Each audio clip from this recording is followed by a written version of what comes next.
بسم اللہ الرحمن الرحیم۔ عزیز طلباء و طالبات، آج کا ہمارا لیکچر ہے نظم number 3، first year Urdu federal board, شہر آشوب۔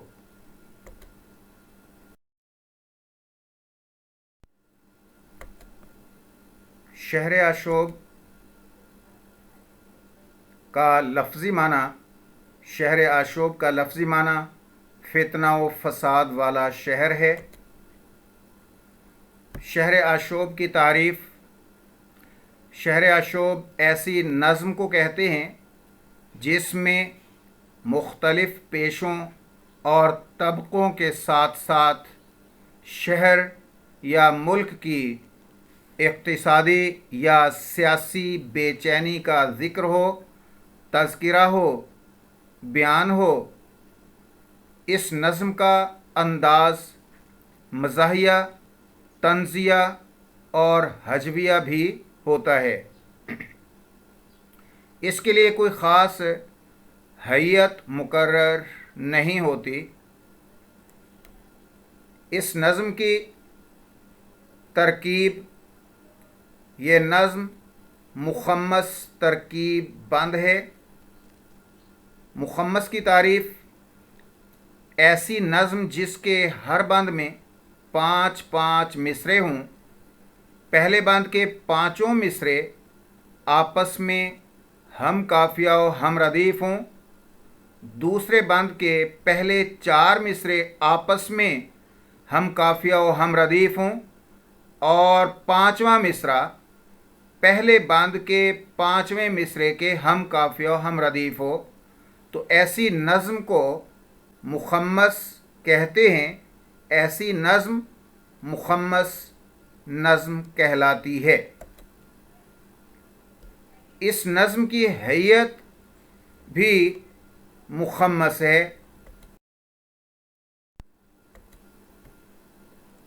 یہ نظم جو ہے، اس کے علاوہ ایک مخمس ترجیح بند ہوتی ہے۔ دوسری ہیئت مخمس ترکیب، دوسری ترجیح بند ہوتی ہے۔ ترجیح بند کون سی ترکیب ہوتی ہے مخمس کی؟ ایسی مخمس نظم جس کے پہلے بند کا 5واں مصرع ہر بند کے آخر میں وہی مصرع دہرایا جائے، تو ایسی مخمس ترجیح بند کہلاتی ہے۔ اس کے بعد یہ نظم جو ہے شہر آشوب، اس کی ترکیب مخمس ترکیب بند ہے۔ مخمس ترکیب بند کس مخمس نظم کو کہتے ہیں؟ ایسی مخمس نظم جس کے ہر بند کا 5واں مصرع مختلف ہو، ڈیفرنٹ ہو، الگ ہو، جدا ہو، یعنی دہرایا نہ گیا ہو، تو ایسی مخمس کو مخمس ترکیب بند کہتے ہیں۔ اب یہ جو مصرع ہر بند کے آخر میں، مخمس کے ہر بند کے آخر میں جو 5واں مصرع ہے، وہ ایک ہی ہے اور وہ بار بار دہرایا جا رہا ہے۔ ہر بند کے آخر میں سیم مصرع ہے، ایک ہی مصرع ہے جو ہر بند کے آخر میں آ رہا ہے، تو ایسے مصرے کو ٹیپ کا مصرع کہتے ہیں۔ تشریح کا: عزیز طلباء و طالبات، تشریح کا طریقہ و نمونہ۔ عزیز طلباء و طالبات، اگر اس نظم کا، شہر آشوب نظم کا کوئی بھی بند پیپر میں آ جائے تو بند کی تشریح اکٹھی لکھنی ہے، اور تشریح کے آغاز میں آپ لوگ پہلے درج ذیل عبارت جو میں نیچے لکھ رہا ہوں، یہ عبارت سب سے پہلے تشریح کی ہیڈنگ دینے کے بعد کیا کریں گے؟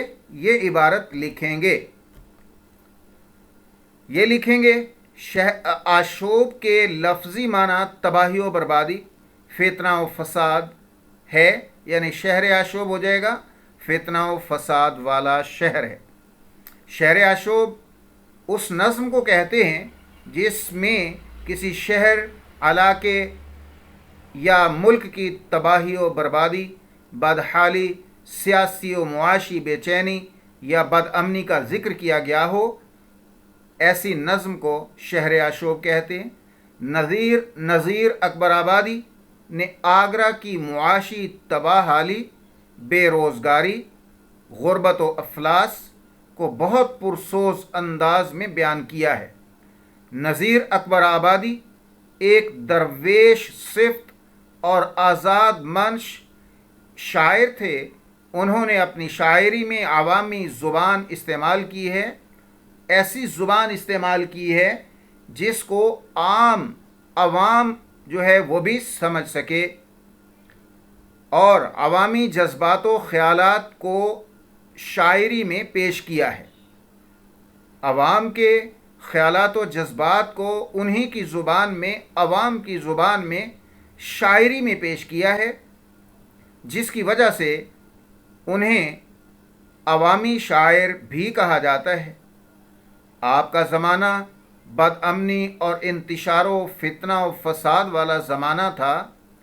نادر شاہ کے پے در پے حملوں، مرہٹوں کی بغاوتوں اور سکھوں کی یورش کی وجہ سے ملک تباہ و برباد ہو چکا تھا۔ آگرہ اور گرد و نواح میں قتل و غارت گری اور لوٹ مار کا جو بازار گرم تھا، آپ اس کے چشم دید گواہ تھے۔ مزید برآں یہ کہ حکومت وقت پرانے کرنسی نوٹ کی جگہ نئے نوٹ رائج کر رہی تھی۔ اگرچہ حکومت نے پرانے نوٹ تبدیل کرنے کی پالیسی بنائی تھی، لیکن ایک محدود تعداد تک ہی لوگ نئے نوٹ حاصل کر سکتے تھے۔ یہی وجہ تھی کہ لوگوں کے پاس ضرورت کی اشیاء خریدنے کے لیے بہت کم پیسے تھے اور لوگ مفلسی کا شکار بھی ہوئے۔ چنانچہ اس نظم میں انہوں نے بہت جذباتی اور درد انگیز انداز میں آگرہ شہر کی تباہی اور معاشی بدحالی کا نقشہ کھینچا ہے۔ آل احمد سرور کہتے ہیں کہ شہر آشوب نظم ہی نہیں، اکبر آباد یعنی آگرہ کی روح کی پکار ہے۔ آگرہ کی روح کی پکار ہے۔ یہ پکار بعض محلوں اور کوٹھیوں کی نہیں، دکانداروں، فقیروں، کاریگروں، مصوروں اور شاعروں کی پکار ہے۔ پھر لکھیں گے، عزیز طلبہ و طالبات، اس پیراگراف کے بعد، اس عبارت کے بعد آپ اس بند کے لحاظ سے یہ عبارت لکھیں گے پہلے بند کے حوالے سے۔ تشریح طلب بند میں شاعر کہتا ہے کہ آگرہ میں ہر طرف تباہی و بربادی ہے، پورا شہر بد امنی اور انتشار کا شکار ہے، جس کی وجہ سے آگرہ میں مفلسی کا دورہ ہے۔ بے روزگاری کی وجہ سے ہر شخص پریشان ہے، بازار ویران ہیں، لوگوں کا کاروبار بند ہو گیا ہے اور ذرائع آمدن ختم ہو گئے ہیں۔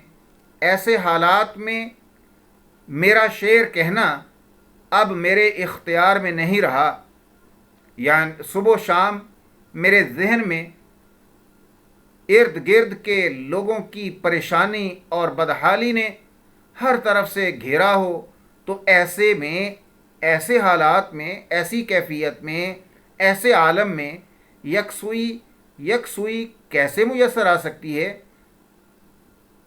پہلے کبھی میری طبیعت میں روانی تھی، پہلے کبھی میری طبیعت میں اور ایک جوش تھا، جس کی وجہ سے اشعار کی آمد ایسے ہوتی تھی جیسے کسی دریا سے بند ٹوٹنے سے پانی کا دھارا، پانی کا بہاؤ، پانی کا فلو تیزی سے بڑھتا چلا آتا ہے۔ ایسے ہی میری زبان پر اشعار رواں ہوتے تھے۔